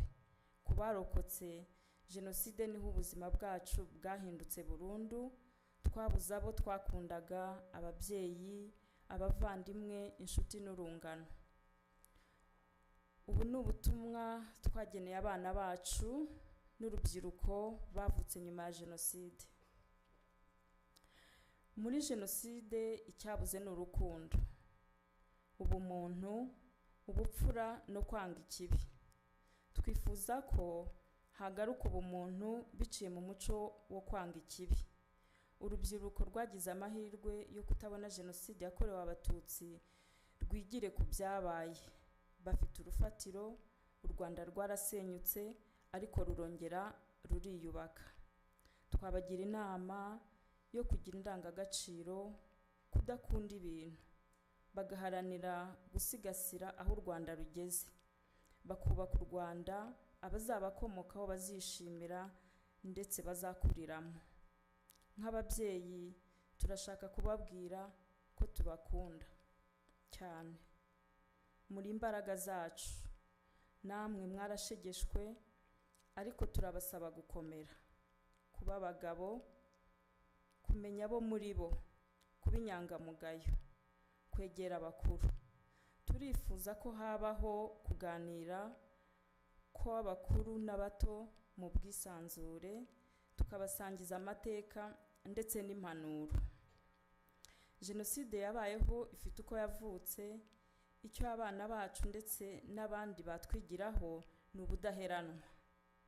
Kubasha kubaho nyuma y'ibyo bikomere byose no kugira imbaraga ziva ku muryango, kumenya neza amateka n'ibyo bikenewe ndetse no kwigira. Turabagira inama yo kumenya kongera kubaho baramutse bahuye n'ikindi kibazo icyo ari cyo cyose. Turabakangurira kuba maso, mugakora cyane kandi mukumva ko mwishoboye. Ivangura n'indwara imeze nk'ibisazi, kwanga umuntu nta mpamvu ufite ni uburwayi bukomeye. Abana bakomoka ku babyeyi bakoze jenoside batewe ipfunwe n'ibibi imiryango yabo yakoze, naho abana bakomoka ku bakorewe jenoside buzuye agahinda katewe n'ibikomere byayo. Bose bakwiye kwirinda kugira ngo batagwa mu mutego w'urwango rwadusubiza muri ayo mateka ya jenoside. Ni ugukunda u Rwanda n'Abanyarwanda, nta kurangwa n'ivangura, kwitandukanya naryo no kurirwanya mu mizi yaryo. Mureke icyiza kiganza ikibi. Turabashimiye. Muri aka kanya turibuka ababyeyi, abari mu cyiciro nk'icyo twari turimo bapfuye bazizwe ko bavutse. Turibuka kandi n'imiryango itagira abayibuka. Tubacana.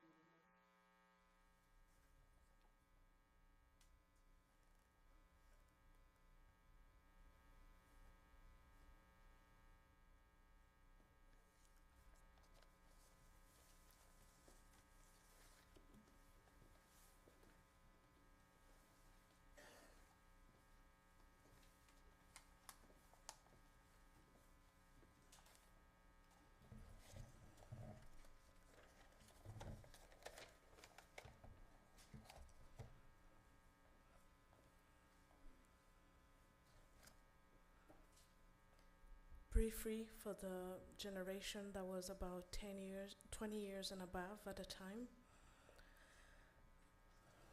the experience was different than the previous groups because they had come to know the level of hatred that was around them. They had seen it when they were children, when their parents were forced out of the country or when they're killed, as far as back in 1959. Many were imprisoned during the time of Ibzitso, and many were killed. Their homes were burned, and they had to be dispersed all over the country in order to survive. And all that was before the actual 1994 genocide against the Tutsi. So when April 7th rang and the RTM was calling out to kill the Tutsi, they understood. So they tried to save their homes and their families. They tried to hide from the homes I helped them in back in 1959, even hiding in the forest, in the river, anywhere they could find room.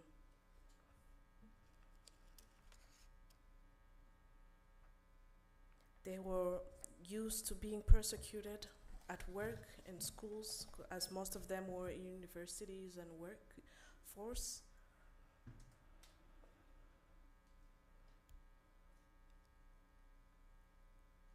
And as much as they had seen many things during the years, they were not prepared for what was coming. After the genocide, rebuilding, finding homes again, establishing themselves after having lost husbands and wives and children, it was a very difficult time. A lot of mental trauma and healing was not at the forefront of their life, but surviving and rebuilding was most important. It is important for them to pass on the message to the youth, to learn from what happened during the genocide, but not only what happened during, but also what happened after, how the country rebuilt itself on love and not hate. And to look at us, them, and learn to not succumb to despair, but rather to keep on moving whatever situation you come across.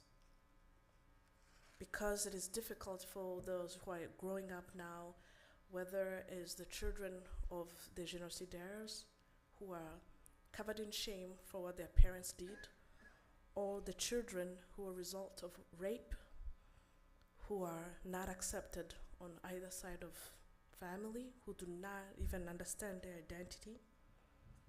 We need to build on love, we need to reestablish our country, and learn from what happened so it doesn't happen ever again. Thank you.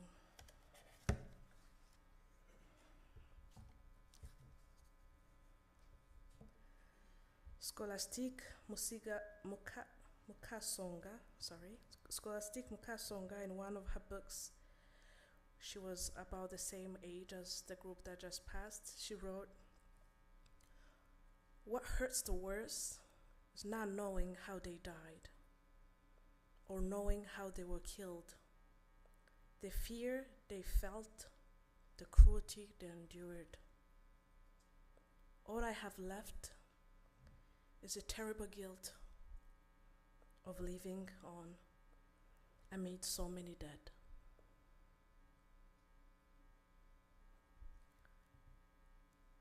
Please help me welcome the Memories Keepers Association President, Emedi, to come and share a word with us.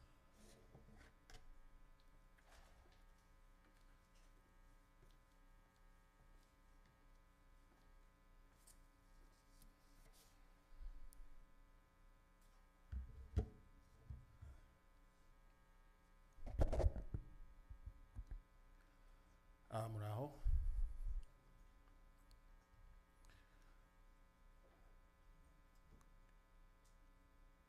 Excellencies, distinguished guests, survivors, and friends of Rwanda.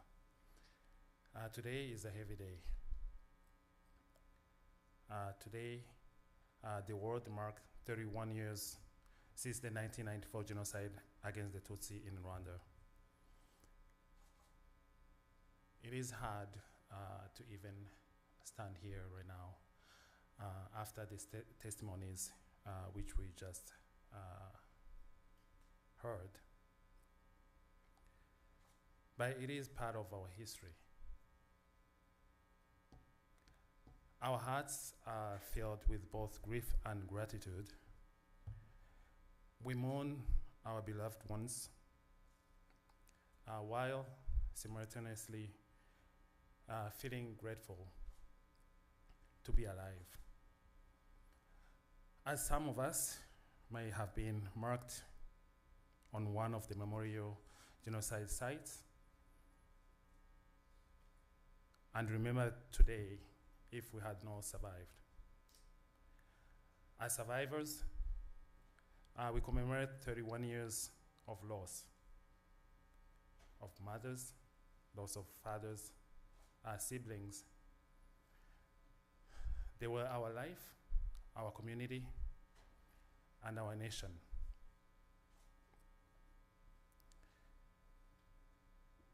Our country almost got wiped out, and over 1 million innocent Tutsi were killed in a span of 100 days.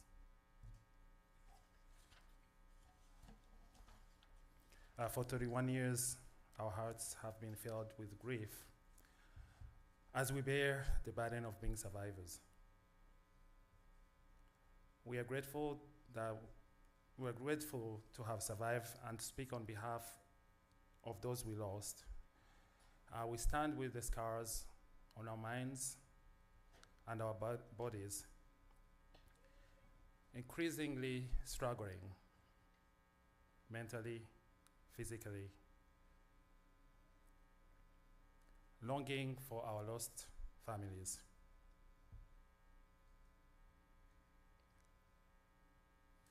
Nshuti bavandimwe, ibyabaye ku bacu natwe bikatubaho ni ibyacu. Nta wundi ufite umusaraba wo kumenya ko ijwi ryabo rigomba kuva muri twebwe. Kwibuka ni inshingano zacu, nta n'umwe tugomba kubisiganira. Iyi minsi 100 iri imbere ni iminsi itoroshye kuri twe twarokotse Jenoside yakorewe Abatutsi. Ni umwanya nsaba ngo dusenyere ku mugozi umwe, twiteho abafite intege nke muri iyi minsi iba itoroheye ubwenge n'imitima. Igikorwa cyo kwibuka ni icya buri munyarwanda wese. Kukirekera abacitse ku icumu ni uguha imirindi abatumye tugera mu icuraburindi twagezemo muri 1994.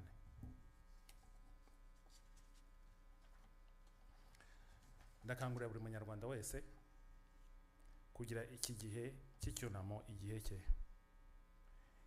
igihe cyo kwegera uwacitse ku icumu akamufata mu mugongo, kukigira igihe cye cyo guha izina akamaro n'ubuzima abasaga miliyoni irenga 100 yagiye izize uko yavutse. Never Again was adopted years before the 1994 genocide against the Tutsi in Rwanda.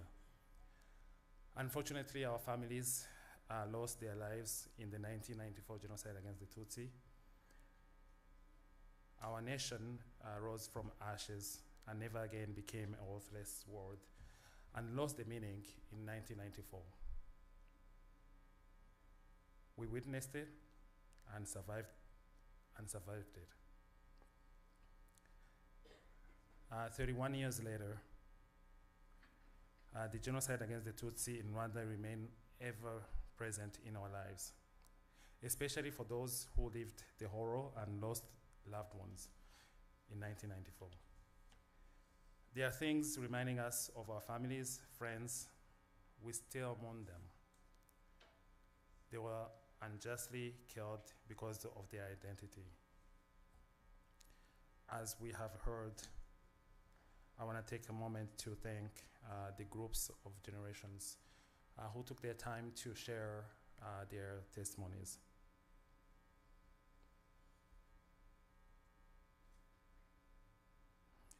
These are our stories, and we survived to tell the world what we witnessed. We are representing the innocent Tutsi lost during the genocide against the Tutsi in Rwanda. We remember them and have a duty to always honor their memorial.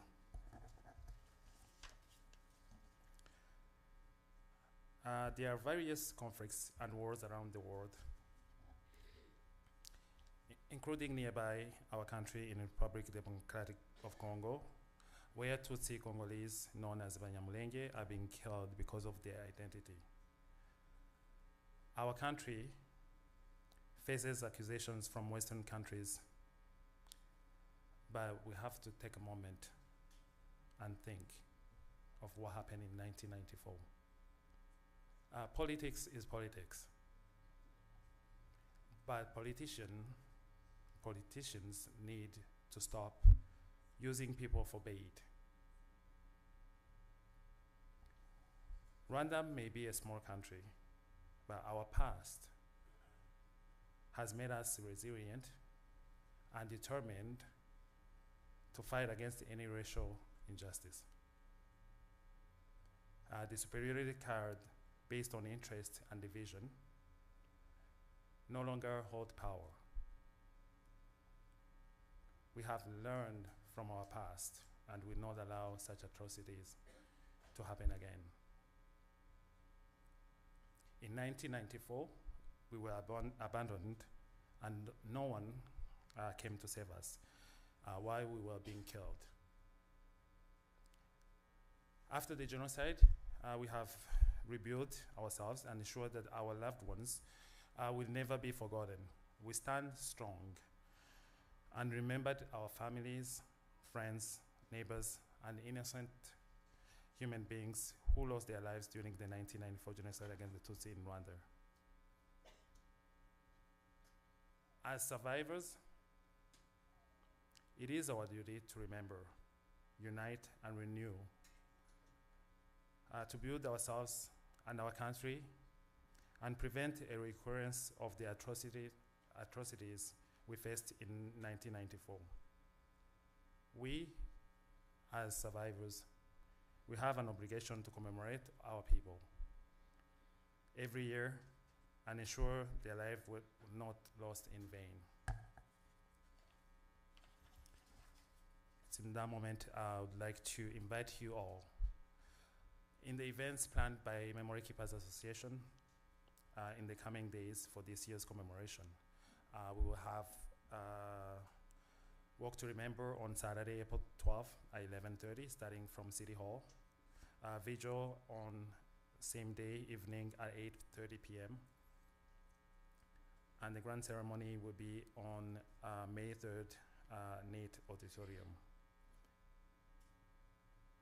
Feel free to reach out to any of the Memory Keepers Association executive for more information, or if you have any questions regarding the upcoming events. I'd like to conclude by expressing my deepest gratitude to the Memory Keepers Association organizing team. Your dedication, from the smallest actions to the numerous meetings, sleepless nights, you have ensured that today's ceremony and the upcoming events are successful. Thank you. Thank you everyone who came today. I hope you will join us in the coming events. Stay strong. Murakoze.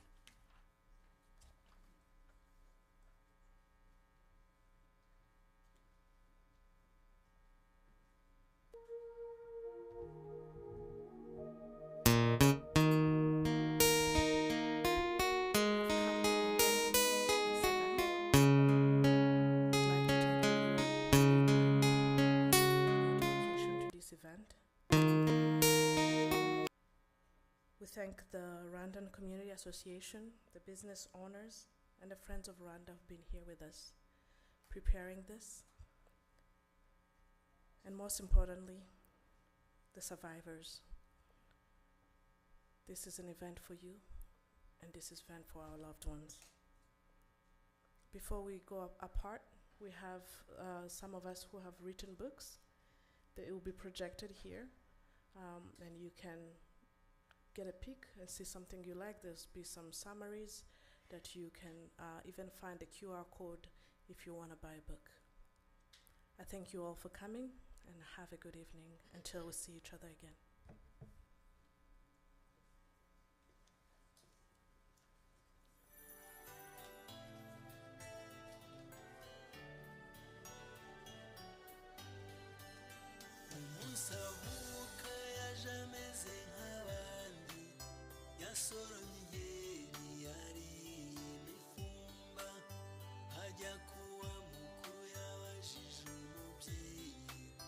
Igituma papa we atamu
wasaranganyije inzira